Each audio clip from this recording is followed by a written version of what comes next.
Welcome, Vibe Audiobook listeners, to another deep dive into a transformative work. Today, we're exploring one of the most influential self-help books ever written, Stephen R. Covey's The 7 Habits of Highly Effective People.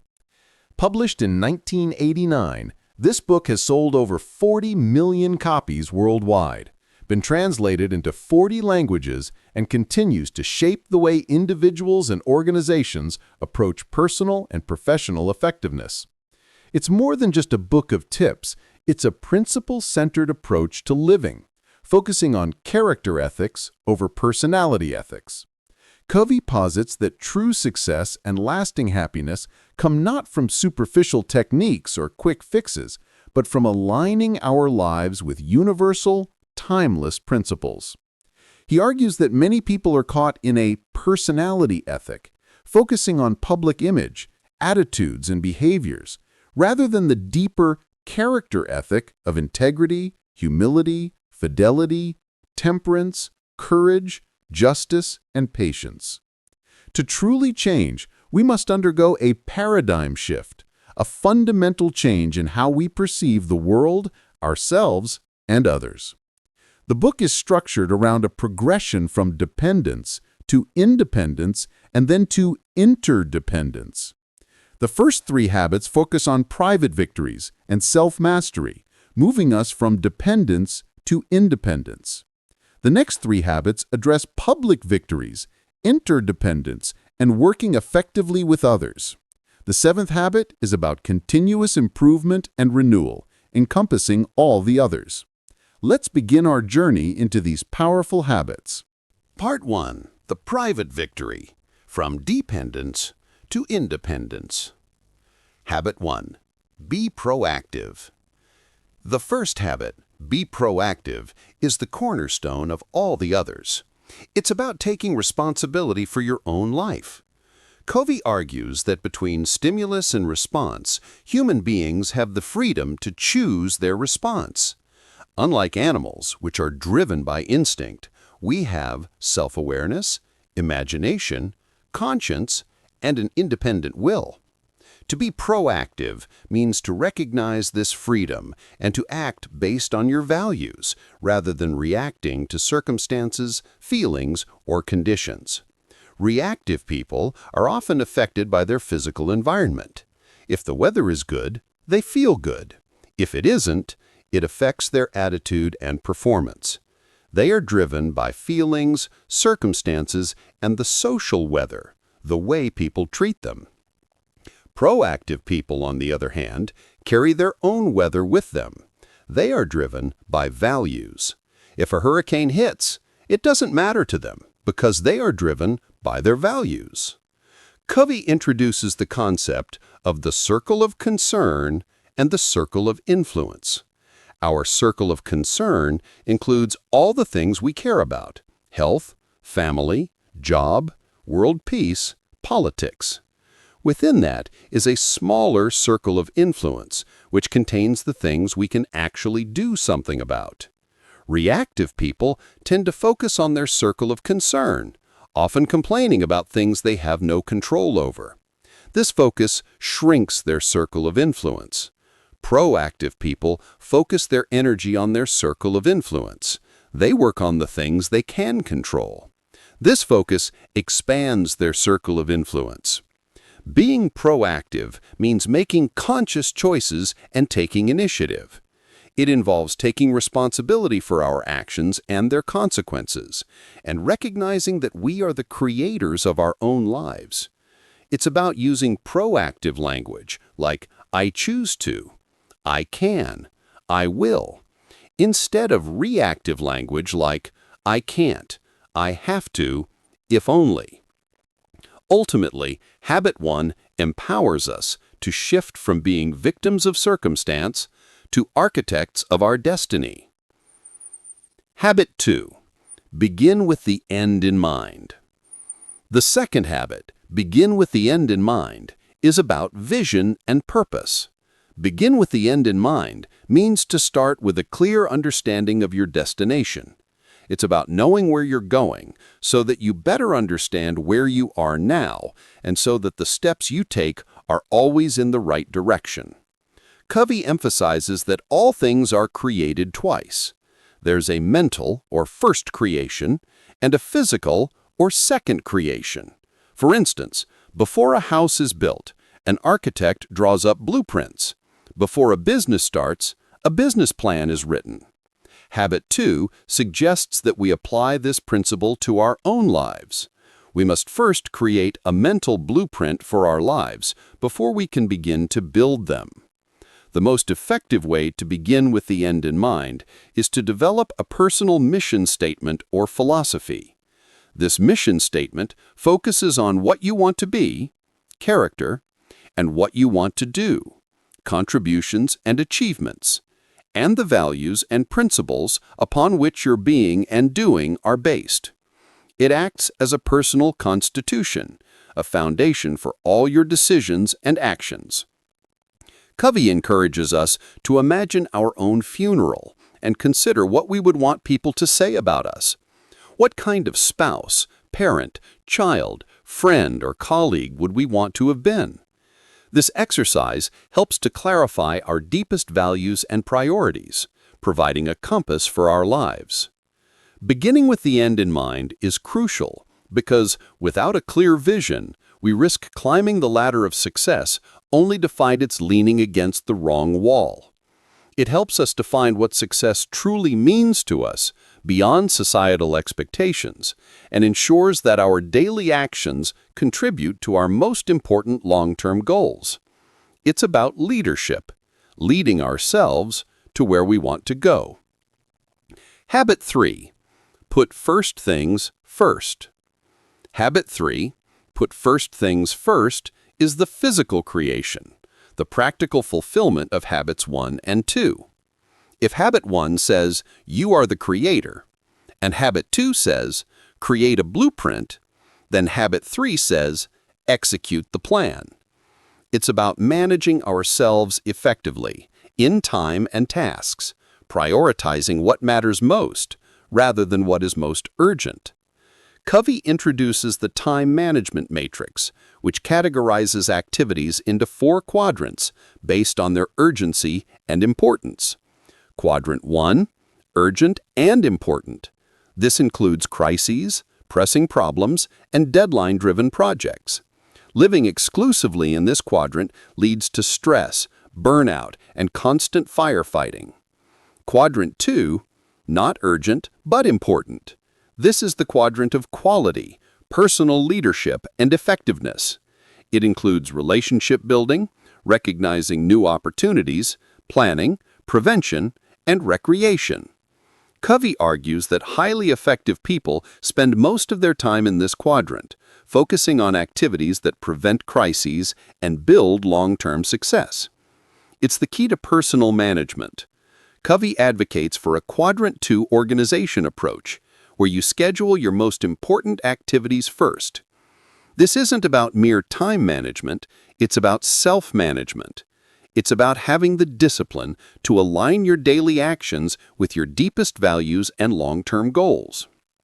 By consistently putting first things first, we move toward independence, building a life of purpose and effectiveness rather than merely reacting to the demands of the day. Part 2. The Public Victories. From Independence to Interdependence. Having mastered the private victories of self-leadership and discipline, we now move to the public victories. These habits focus on interdependence, recognizing that our greatest achievements often come through effective collaboration and relationships with others. Covey introduces the concept of the emotional bank account as a metaphor for the trust in a relationship.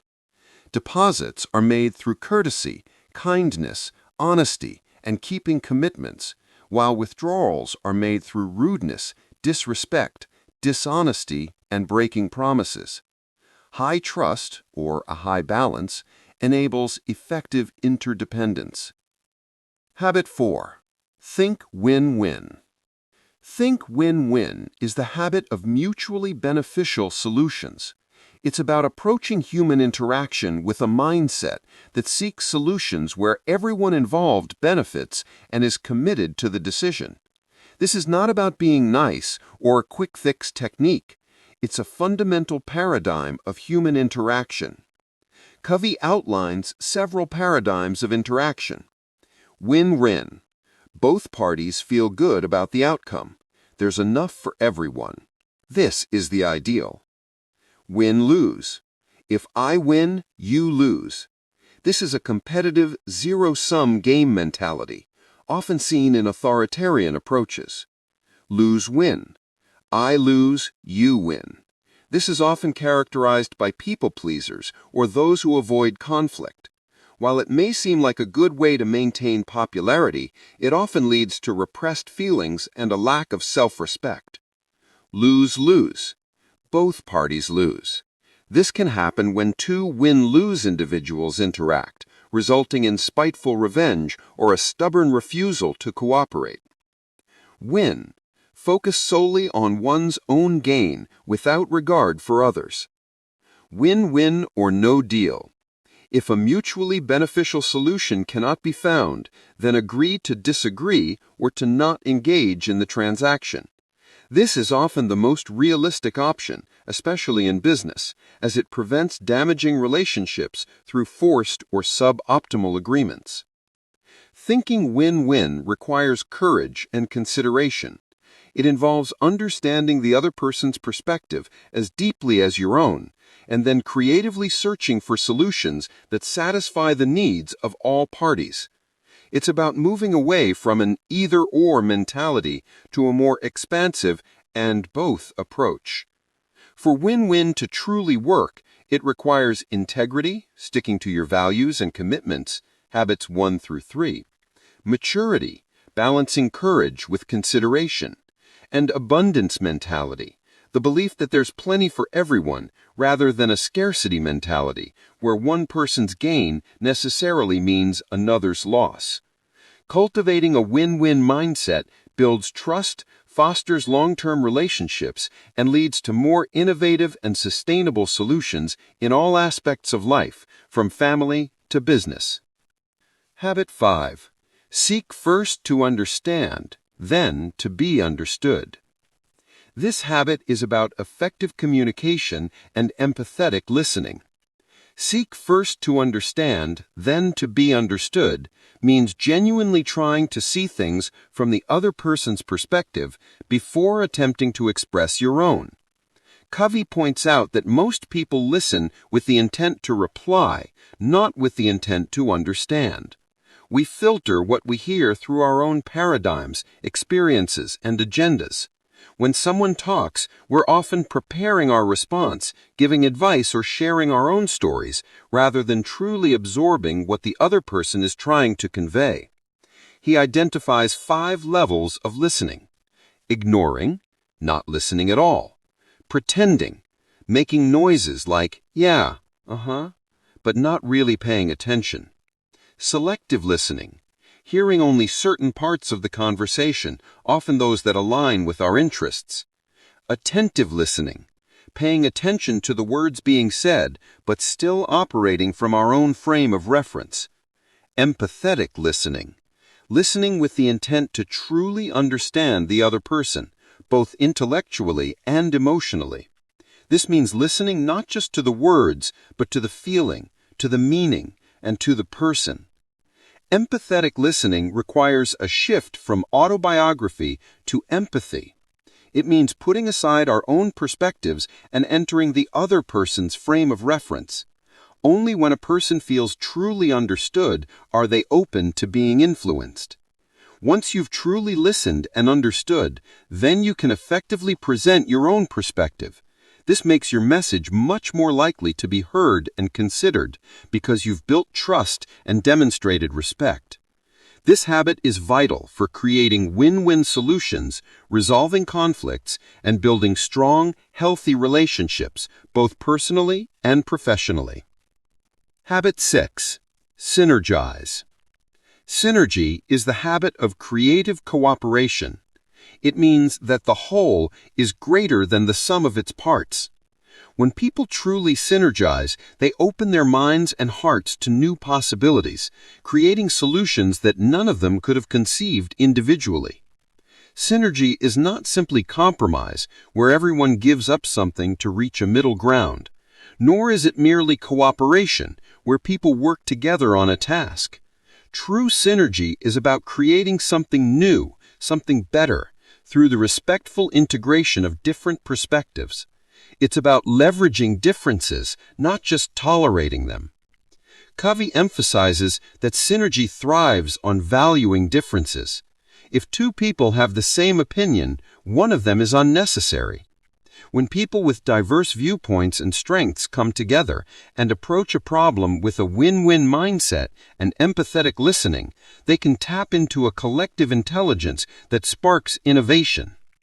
The process of synergy often involves openness, a willingness to be influenced and to genuinely consider alternate viewpoints, respect for differences, valuing the unique perspectives, experiences, and strengths that each individual brings, creative problem-solving, brainstorming and exploring new possibilities, moving beyond old assumptions, mutual learning, recognizing that everyone has something to teach and something to learn. Synergy is particularly powerful in teams and organizations. It allows for breakthroughs, fosters a sense of shared ownership, and creates solutions that are more robust and sustainable in all aspects of life, from family to business. Part 3. Renewal. Continuously improving. Habit 7. Sharpen the saw. The seventh and final habit, sharpen the saw, is about self-renewal and continuous improvement. It's about preserving and enhancing the greatest asset you have, yourself. This habit is the one that makes all the others possible. The metaphor comes from a story of a woodcutter who is furiously sawing down trees but making little progress because his saw is dull. When offered advice to sharpen his saw, he replies, "I don't have time. I'm too busy sawing." Sharpen the saw means regularly renewing yourself in 4 key dimensions. Physical dimension, caring for your physical body. This includes eating well, getting adequate rest, and regular exercise. Taking care of your body gives you the energy and vitality to practice the other habits. Mental dimension, continuously learning and expanding your mind. This involves reading, writing, planning, visualizing, and staying updated in your field. It keeps your mind sharp and agile. Social and emotional dimension, renewing your relationships and building emotional strength. This includes making deposits in your emotional bank accounts, practicing habits 4, 5, and 6, think win-win, seek first to understand, and synergize, offering service to others, and cultivating a sense of security and purpose. Spiritual dimension, connecting with your values, principles, and inner guidance system. This could involve meditation, prayer, spending time in nature, listening to uplifting music, or reflecting on your personal mission statement. It provides a sense of meaning and direction. These 4 dimensions are interconnected. Neglecting one will negatively impact the others. Covey emphasizes that this renewal must be a balanced process. It's about scheduling time for these activities, treating them as non-negotiable priorities, quadrant 2 activities as per habit 3. Sharpening the saw is not just about relaxation or taking breaks. It's about purposeful renewal that builds capacity and prevents burnout. It's the habit that allows us to continuously grow, adapt, and remain effective in all aspects of our lives. It empowers us to practice all the other habits with greater strength, clarity, and consistency. The upward spiral. Narrator, Covey concludes by explaining that these 7 habits are not discrete steps, but interconnected principles that form an upward spiral of growth and continuous improvement. As we integrate each habit into our lives, we become more effective, which in turn gives us greater capacity to practice the habits even more deeply. The entire framework moves us from dependence, where we rely on others for our well-being and direction, to independence, where we are self-reliant and responsible for ourselves, private victories, habits 1, 2, and 3, to interdependence, where we effectively collaborate with others to achieve greater results, public victories, habits 4, 5, and 6.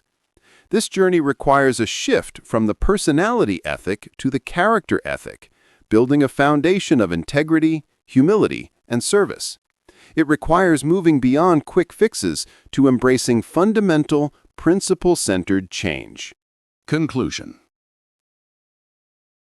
Stephen Covey's The 7 Habits of Highly Effective People is a profound and practical guide to living a life of purpose, integrity, and effectiveness.